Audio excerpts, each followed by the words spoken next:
Bawushomi zabama ningitsheleni kahle. Abantu besilisa bayenziswa yini lo mkhubo wokuthi bamithise mesebengondli? Umithisile ingane yakho ingane yentombazane sibhizi nezitebufati ingane yakho. Kulo mhlaba esiphila kuona wena ukhetha ingane yakho isihlale nezitebufati. Ukhetha ingane yakho usondliwe isitebufati. Kulo mhlaba esiphila kuona. Kulo mhlaba esiphila kuona wena ubaba ongondli. Kanjani ma Abantu bese bayenziswa yini leyo nto? Umithisa kanjani? Phezulu kwalokho ma esikhathini samanje guys, abantu before bamithisana kukhishwa ama payslip, kukhishwa ama bank balance, kubonakala abantu abasave for 10 years before bamithisane guys. Ayikho imali yengane manje. Ayikho imali yengane manje.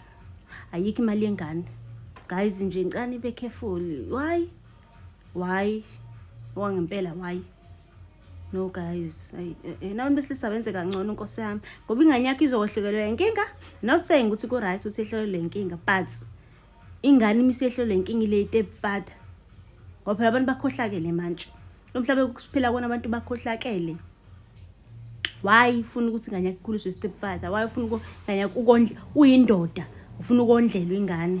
Indoda enjani efuna ukondlela ubiza ngendoda? Ayikho indoda engakwazi ukondla ingane yayo. Ayikho nje. Indoda iyasebenza iyaphanda, yaphuma ihambe yosebenza. Yondla ingane, yondla umndeni wayo. Indoda ke leyo. Hayi nje indoda ngenxa ukuthi awusiyindoda. Kenze ube mdala, ube nofoto ube umfana. Indoda ngezenzo. Hayi indoda nje ukuthi mhlambe ubona ukuthi usumdala usuyindoda Indoda ngezenzo. Awukwazi ukube indoda ungakwazi ukondla ingane zakho. Indoda yini leyo? Hayibo, nkwenkwe.